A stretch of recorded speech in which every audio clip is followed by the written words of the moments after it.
Okay, here we are. Yet again. Page 27. Chiromancy in November. Nope, already fucked it up.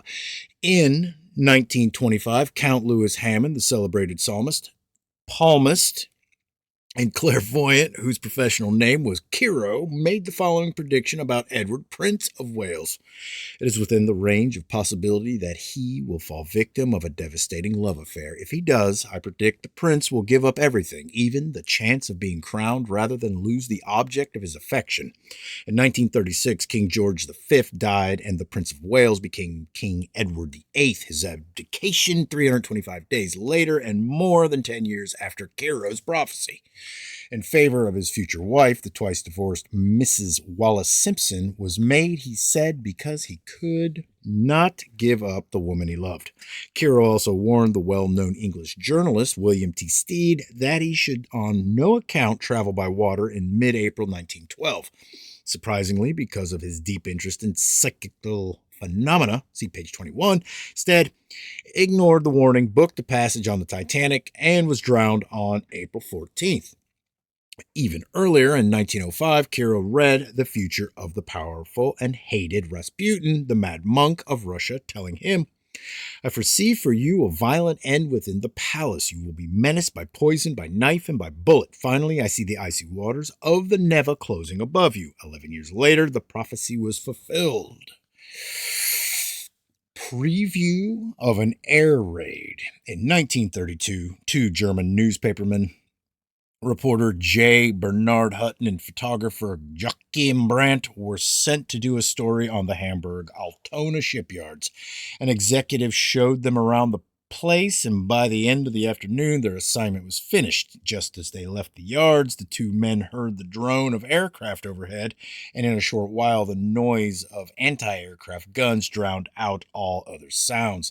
Darkness had fallen, and soon the two men saw bombs exploding all around them. Before long, the place was an inferno, and what they had at first taken for a practice drill was all too clearly a full-scale air raid. They turned back to ask the guard at the gate if they could do anything to help. They were threateningly told to go about their business, and so the two newspapermen drove back to Hamburg.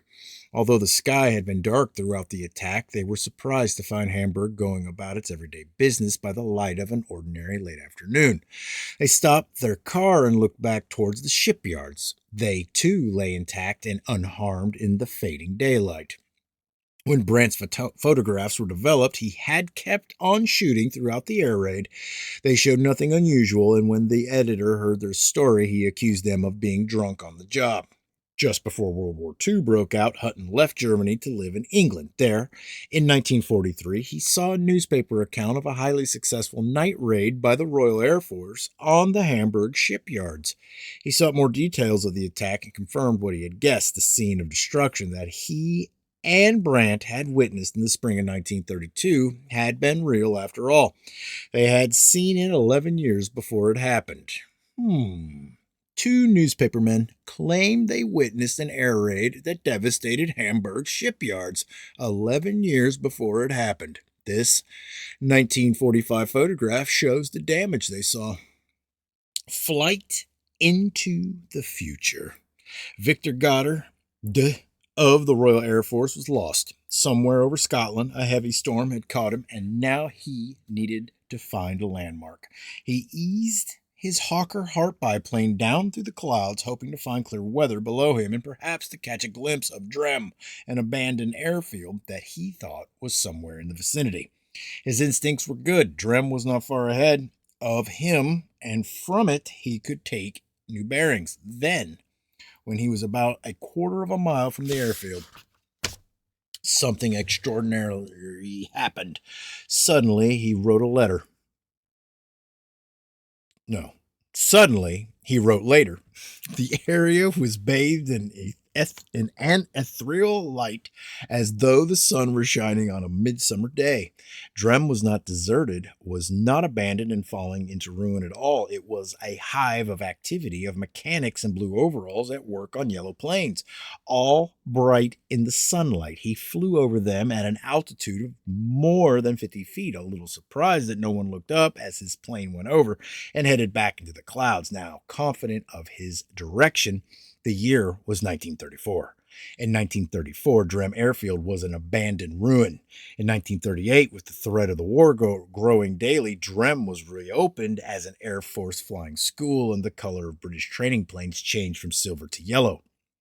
Victor Goddard had flown out of the clouds and briefly 4 years into the future. As he flew low over Drem Airfield in 1934, Sir Victor Goddard apparently glimpsed the future when he saw the abandoned site as the busy airport it would become in 1938.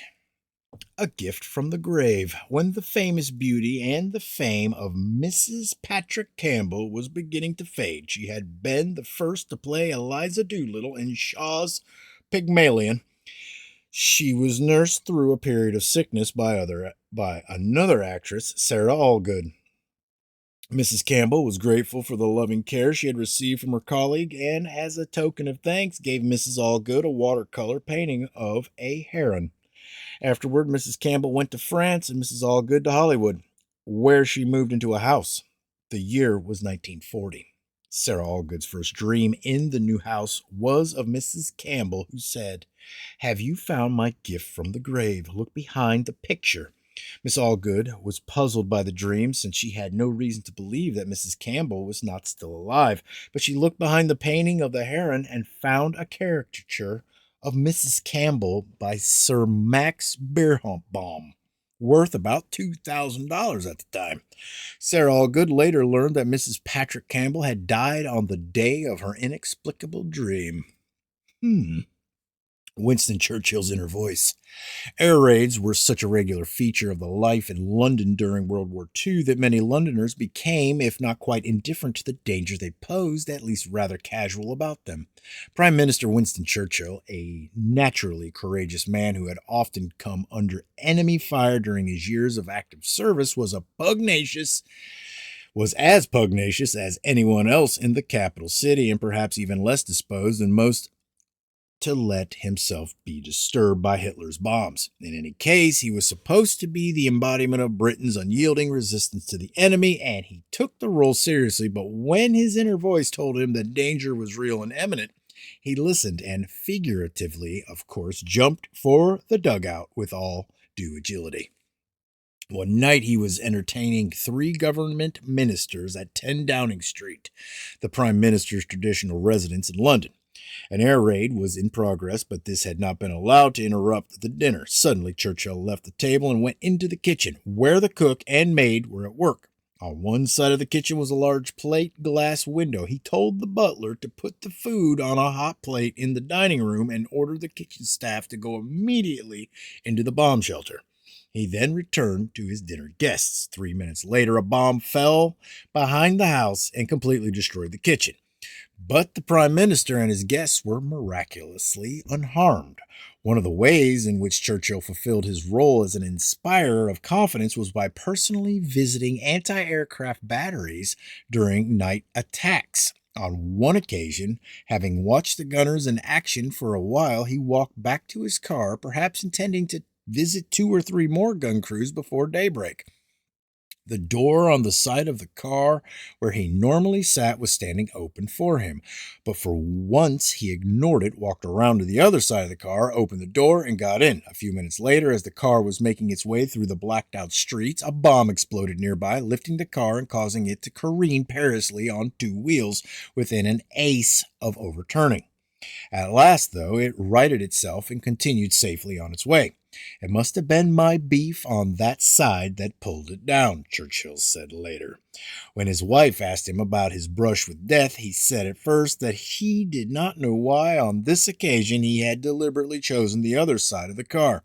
Then he added, "Of course I know something said 'stop' before I reached the car door held open for me. It then appeared to me that I was told I was meant to open the door on the other side and get in and sit there, and that's what I did. An inner voice once warned Winston Churchill to avoid his usual seat in the car and saved his life. Here he is shown exiting from his customary place in the car. Unconscious premonitions. According to a study made in 1950s by W.E. Cox, fewer people travel on trains than are destined to have an accident than on trains that are not. Since train accidents are often a known quantity until they occur, Cox was forced to conclude that many people, consciously or unconsciously, avoid taking a train on the day that it has a crash. Cox obtained from railroad companies figures for the number of passengers on a given train on the day of an accident for each of the 6 days preceding the crash and for the corresponding day in each of the 4 preceding weeks. The Georgian, for example, a Chicago and Eastern Illinois train, had an accident on June 15, 1952. On that day, only 9 coach passengers were aboard the train. For the 6 days preceding the crash, the numbers of passengers were 68, 60, 53, 48, 62, and 70. A week earlier, on June 8th, there had been 35 passengers, and for the other days, considered 55, 53, and 54 passengers. For the 10 days examined, the average number of passengers on the Georgian was 55.8. On the day of the accident, however, the number dropped by 84%. Another example of what Cox calls accident avoidance appears in the figures he gathered from train number 15 of the Chicago, Milwaukee, and St. Paul and Pacific line, which was wrecked on December 15, 1952, with 52 people on board. On 5 of the previous 7 days chosen by Cox's method, there were more than 100 coach passengers on the train, and on the other 2 days, at least 30 more passengers than on the day of the accident. The average number of passengers on the train on the 10-day accident on the 10 accident-free days was 50% higher than the number of passengers on the day when the wreck had occurred. A date with destiny. In 1954, Eva Hellstrom, founder of the Swedish Society of Cyclical Research, dreamed that she and her husband were flying over the streets of Stockholm. As she looked down, she saw a traffic accident. A green train had just crashed into a blue trolley. At that time, all Stockton's trains were painted brown, so when new green trains were introduced a few months later, Eva Hellstrom felt sure her dream would be fulfilled. She had sketched the position of the 2 vehicles and made a note in her diary. The accident will happen when the train from Djursholm and the number 4 trolley meet at Valhallavägen. This is a place where there have been accidents between autos and trains, but so far as I know, never with a trolley. On March 4th, 1956, almost 2 years after the dream, a blue number 4 trolley and the green Djursholm train collided at Valhallavägen. The position of the crashed vehicles was precisely as shown in Eva Hellstrom's sketch. Wish we had a picture of the sketch. Double vision. Precognitive apparitions are rare, and when they occur, they are rarely shared. But that's what happened to Mr. and Mrs. Paul McCann in Inglewood, California, on the evening of September 4th, 1956. They had arrived earlier that day at the Grand Canyon, and as dusk fell, they saw a woman, accompanied by a man and a boy carrying luggage, walk up to a nearby cabin. To Mrs. McCann's surprise, she recognized the woman as an acquaintance, a Mrs. Nash, with whom she had served on a jury a year before. She mentioned this to her husband and the fact that Mr. Nash had only one arm. Supposing that Mrs. Nash would be tired after her journey, Mrs. McCann decided to wait until morning before talking to her friend. The next day, she wrote in her report to the American Society for Cyclical Research, "I saw her sitting on the veranda and I went to talk to her. Our husbands met each other and we had a pleasant chat until I mentioned I had seen her the evening before but didn't speak then. Mr. and Mrs. Nash both looked astonished and said they had just gotten there with a busload of tourists." Mrs. McCann confirmed his wife's story and added that the apparitional Mrs. Nash had not been more than 10 or 15 feet away when his wife pointed her out. The McCahans experience is rare not only in being shared but in having occurred in the absence of any emotional pressure. Mrs. McCann and Mrs. Nash knew each other only slightly and had not seen each other for a year. No danger threatened either of them, and Mr. Cahan had had no previous connection whatsoever with the Nash family. Seen in a crystal ball. On the night of January 16th, 1969, Joseph DeLuise walked into a Chicago cocktail lounge and asked to see a newspaper. He wanted to read about the two trains that had crashed somewhere south of Chicago. The men at the bar suddenly paid attention. What crash? They'd heard nothing about it. There hadn't been anything in the newspapers. Where? Somewhere south of here, DeLuise said. Two trains hit each other in the fog. It was the worst train disaster we have had since World War II 25 years ago. Many people were hurt and killed. The bartender turned on the radio. It was 11 o'clock, and there was no news of a train wreck. 2 hours later, at 1 a.m. on January 17th, two Illinois Central trains collided head-on in the fog 45 miles south of Chicago. 47 people were hurt and 3 killed. It was the worst train disaster in the area in the last 25 years. DeLuise had spoken on a radio show on December 14, 1968 in Gary, Indiana, and predicted that the crash would occur in 5 or 6 weeks. What sort of man is Joseph DeLuise? He works as a hairdresser, never finished the 8th grade, and like many scryers, uses a crystal ball to make his predictions. On television and in the press, he has foretold many disasters. On November 25th, 1967, he predicted the collapse of a bridge. 3 weeks later, on December 16th, the Silver Bridge across the Ohio River at Point Pleasant, West Virginia, collapsed. 36 people were killed, and another 10 were reported missing. On January 8th, 1968, DeLuise predicted that there would be no major riots in the country in the coming year, but that there would be an actual insurrection on April 7th, 1968. The governor of, insurrection, period. On April 7th, 1968, the governor of Illinois declared an outbreak of violence in Chicago to be an insurrection. 5,000 federal troops were flown in. On December 15, 1968, DeLuise predicted that the Kennedy family would be involved in a tragedy connected with water. Later, he saw a woman drowning in that context. On July 18, 1969, Mary Jo Kopechne was drowned at Chappaquiddick in a car accident involving Senator Kennedy. On May 21st, 1969, DeLuise predicted the crash of a jet plane near Indianapolis. He said that 79 people would be killed and that somehow the number 330 would be involved. At 3:30 p.m. on September 9th, 1969, an Allegheny Airlines DC-9 collided with a private plane near Indianapolis. The 4 crew members and 78 passengers were killed, as well as the pilot who had flown the private plane. What we got here? The psychic Joseph DeLuise uses a crystal ball to see into the future. He focuses on the shiny surface until it becomes misty, and in the cloud-like shapes that form over the crystal, he can perceive what is filtering through his senses. Well, I'll be abducting the future. What was that noise? Hold on. Whatever. Hold on. Just give me a second. Everything's still going? I think so. Abducting the Future. 1972, Regency Press published a novel called Black Abductor by Harrison James, the pen names of James Rusk Jr. In the novel, a group of terrorists led by a black kidnapped the daughter of a wealthy and well-known man with right-wing sympathies.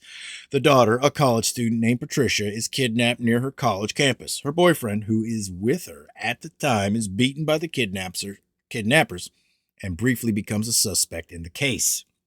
At first, Patricia resists her captors but soon succumbs to their ideology and dark charm. They send Polaroid photographs of her to her father and describe their act as America's first political kidnapping. In the end, they predict they will be surrounded by the police, tear gassed, and wiped out.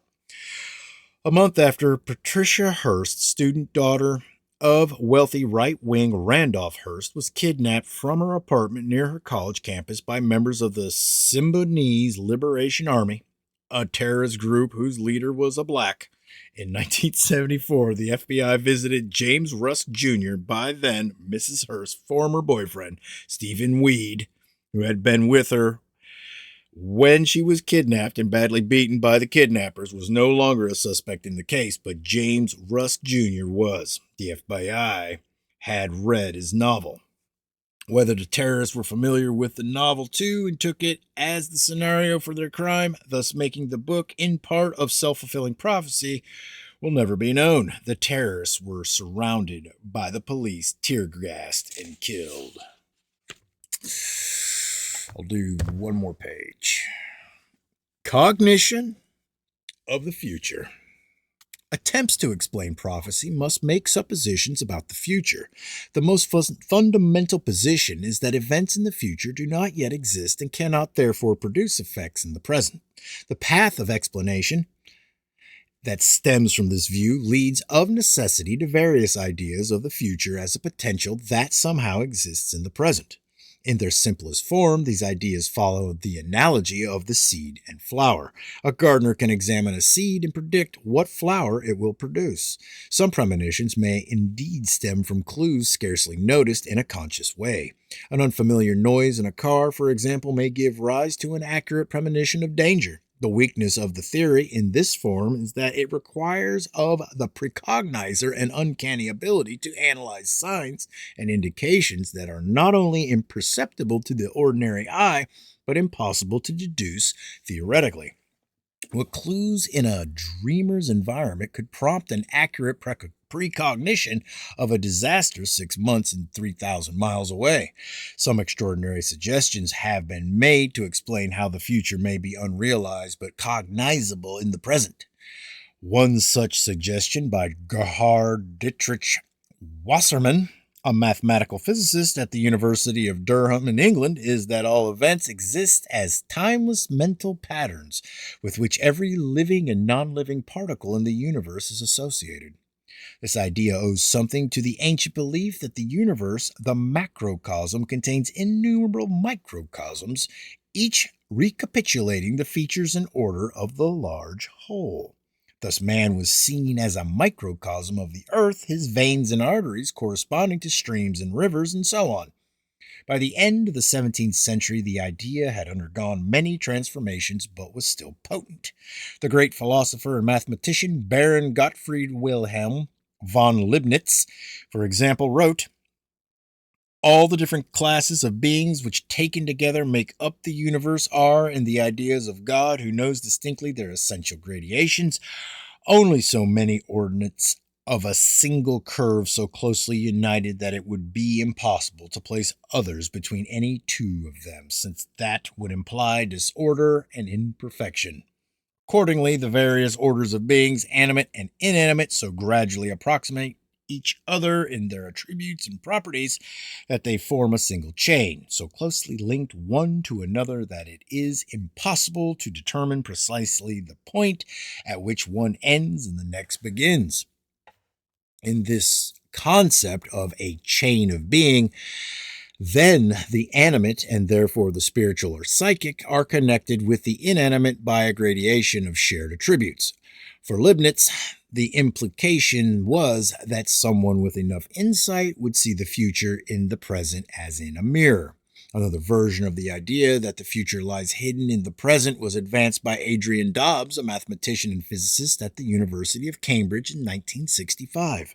As events unfold, he proposed they actualize a relatively small number of possibilities for change that exist at a subatomic level. In the process, disturbances are caused that create, in another dimension of time, what Dobbs calls a cyclonic wavefront. This wavefront can be registered by the brain's neurons, at least in certain especially sensitive people, and interpreted. A metaphor may help to clarify the process. Imagine a pond, at one side of which a toy ship is launched. At the other side of the pond is a very small person. He is unable to see the ship, but as the ship travels forward, the waves it makes reach the shore on which he stands.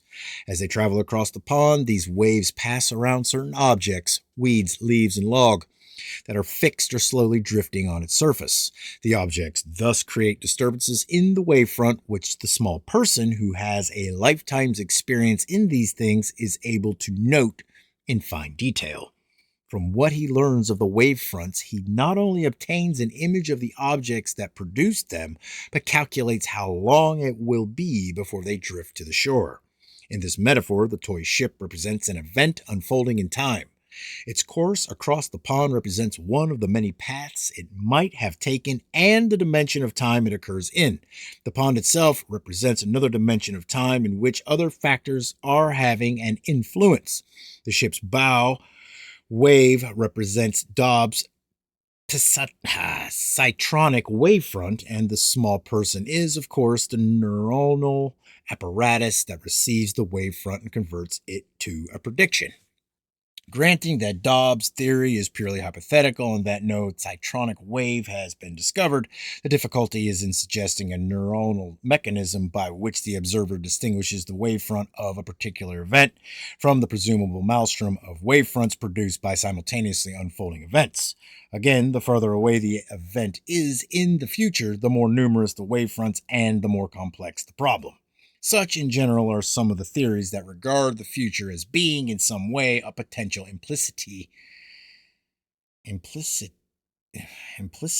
I said it right. Implicitly? Yeah, implicitly. A potential implicitly accessible in the present, and such are the difficulties and limitations attending them. Yeah, that's where I'm going to stop today.